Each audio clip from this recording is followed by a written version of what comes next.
राहा पर जिन का कब्जा, क्या बचा पाएंगे स्वामी जी राहा को? जानने के लिए सुनिए जिन की जुनूनी मोहब्बत एपिसोड 5। इच्छा पूर्ति की लालच में जिन से कर लिया बेटी का सौदा।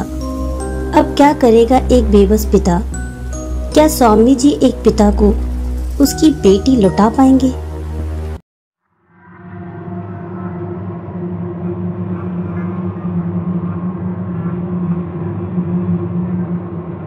जिन ने जब उस डरे हुए आदमी की तरफ देखा तो वो समझ गया कि कुछ तो गड़बड़ है। अगर आपने मेरी इच्छा पूरी नहीं की तो मैं आपको बर्बाद कर दूंगा। अब उस जिन को गुस्सा आ रहा था। नहीं नहीं नहीं, ऐसा मैं बिल्कुल नहीं करने वाला। तुम्हें जो करना हो वो तुम कर लो, राहुल जी ने कहा और वहां से भागने की कोशिश की। लेकिन जैसे ही वो दौड़ने की कोशिश कर रहे थे तभी उसके पैर जम गए। उसे लगा कि उसके पैरों को किसी ने बांध दिया। मैंने आपसे पहले ही कहा था, अगर आप मेरी इच्छा नहीं पूरी करेंगे तो इसका नतीजा अच्छा नहीं होगा। अगर आप मुझे अपनी पसंद की चीज़ नहीं देंगे तो मैं उसे छीन लूँगा और आपको बर्बाद कर दूँगा, जिन ने पूरे गुस्से के साथ कहा। उसका पूरा चेहरा लाल हो गया था। उसकी आंखों को देखकर लग रहा था कि अभी उसकी आंखों से खून निकलने लगेगा। तुम्हें जो करना हो वो कर लो, मगर मैं अपनी बेटी तुम्हें कभी नहीं दूँगा। राहुल जी को पता नहीं उसके पास कहाँ से इतनी ताकत आ गई। उसे ऐसा लगा कि शायद अपनी बेटी की रक्षा के लिए उसके अंदर इतनी पावर आ गई। अच्छा, तो वो तुम्हारी बेटी है? जिहाद ने उसकी आंखों में देखते हुए कहा, जैसे वो उनकी आंखों में कुछ ढूंढ रहा हो। एक अजीब मुस्कान के साथ जिहाद ने अपनी आंखें बंद कर ली और सामने वाले इंसान के मन को पढ़ना शुरू कर दिया। जैसे जैसे वो उनके दिमाग में जा रहा था वो दिल्ली के सबसे वीआईपी एरिया में चला गया। धीरे धीरे जैसे वो आगे बढ़ रहा था, एक बड़े बंगलों के सामने वो रुक गया। जब उसने ध्यान से वहां देखा, वहां की हवा में उसी जानी पहचानी सुगंध को देखा तो वो समझ गया कि उसकी खुशबू यहीं पर है। जैसे ही उसने मेन हॉल में प्रवेश किया तो वो खुशबू धीरे धीरे स्ट्रांग होने लगी। उसने खुशबू के पीछे चलना शुरू कर दिया। सीढ़ियों के ऊपर चलते चलते वो खुशबू वहां के सामने वाले कमरे में आ रही थी। जिहाद ने फिर से उस खुशबू को अपने अंदर समा लिया। खुशबू लेते हुए वो उस कमरे की तरफ चलने लगा। जितना वो पास जा रहा था उतना ही वो खुशबू स्ट्रांग होने लगी। लेकिन जैसे ही उसने दरवाज़ा खोलकर अंदर झांकने की कोशिश की, उसे ऐसा लगा कोई उसे फिर से बाहर की तरफ खींच रहा है। जैसे ही वो आया था उसी प्रोसेस में वो रिवर्स में अपने उसी वीरान खंडर में वापस आ गया। नहीं नहीं, मैं अपनी बेटी को तुम्हारी छाया भी नहीं पड़ने दूंगा, राहुल जी अपनी नींद में बोल रहे थे और एक ही साथ सीधे बिस्तर पर बैठ गए। उसके पूरे चेहरे पर डर के साथ पसीना छाया हुआ था। जब वो अपने होश में आए तो उसने महसूस किया कि वो सपना देख रहे थे। क्या हुआ आपको? आपको इतना पसीना क्यों आ रहा है? यामिनी ने अपने पति की हालत देखते हुए कहा। अपनी पत्नी की बात सुनकर उसने उनकी तरफ देखा। कुछ नहीं, तुम सो जाओ, सिर्फ एक पूरा सपना था, राहुल जी ने अपनी पत्नी को समझाते हुए कहा। क्या आप सच में ठीक हैं? यामिनी ने फिर से पूछा। हाँ, राहुल जी ने इतना कहा और पास के टेबल पर रखा पानी का गिलास उठाकर पीने लगे। उसने एक ही सांस में पूरा गिलास खाली कर दिया। धीरे से वो फिर से अपने बेड पर लेट गए और सोच रहे थे कि क्या ये सपना सच है या फिर झूठ। उन्हें पूरी रात नींद नहीं आई। वो पूरी रात करवट बदलते रहे पर उन्हें नींद नहीं आ रही थी।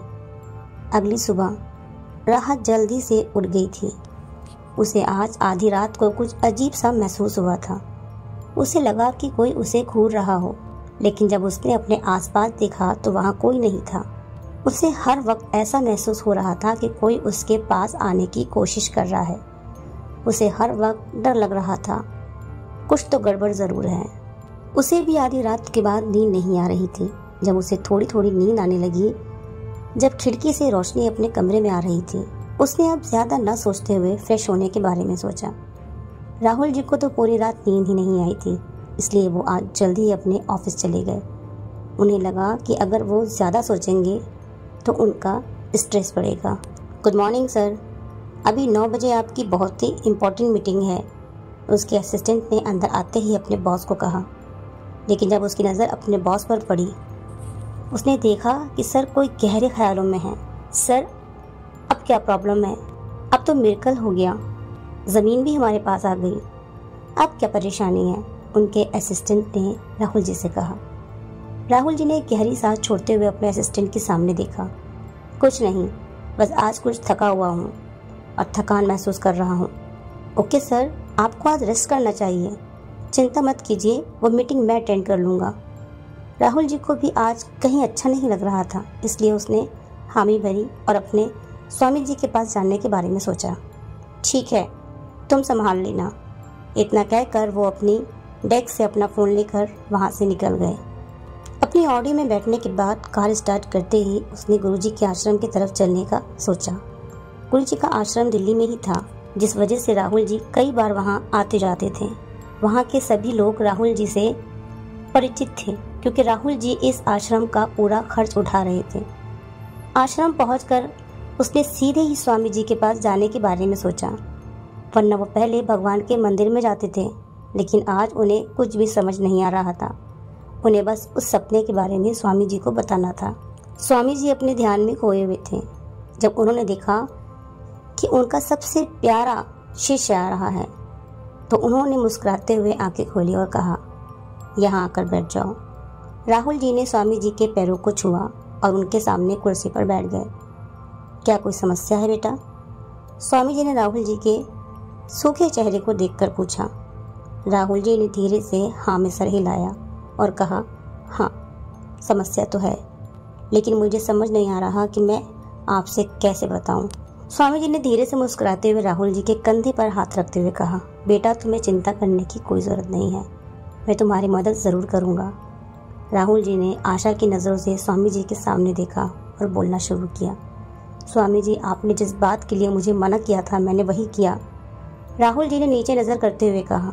स्वामी जी उसकी पूरी बात समझ गए और कहा, मैंने आपको मना किया था ना, पर आप अपनी लालच में इतने अंधे हो गए थे कि आपको कुछ भी दिखाई नहीं दे रहा था। अब आपकी बेटी को भगवान के अलावा कोई नहीं बचा सकता। राहुल जी रोने की कगार पर आ गए और कहा, स्वामी जी, ऐसा मत कहिए, कोई रास्ता दिखाइए। स्वामी जी ने गहरी सांस लेते हुए अपनी आंखें बंद की और कुछ मंत्र बोलकर, जिससे उनके हाथ में चमत्कार से एक धागा खुद ब खुद आ गया। राहुल जी ने जब देखा तो वो चकित रह गए। देखो बेटा, ये राहा के हाथों में बांध देना और उसे कहना कि वो इसे कभी नहीं खोले, जिससे वो हमेशा सुरक्षित रहेगी, स्वामी जी ने समझाते हुए कहा। राहुल जी ने वो धागा अपने हाथ में लिया और कहा, हाँ स्वामी जी, आप जैसा कहेंगे वैसा ही होगा। इतना कहकर वो आश्रम से अपने घर की तरफ चले गए। लेकिन क्या राहा स्वामी जी का दिया हुआ धागा अपने हाथ में बांधेगी? और अगर वो बांधेगी तो क्या वो धागा हमेशा उसके हाथ में बंधा रहेगा? अगर वो धागा उसके हाथ से खुल गया तो क्या होगा? अगर आप इन सवालों को जानना चाहते हैं तो हमारे चैनल को सब्सक्राइब करें और एक प्यारा सा कमेंट करें, ताकि हम इसका अगला पार्ट आपके लिए ला सकें। और हाँ, यहाँ तक पहुँचने के लिए दिल से शुक्रिया।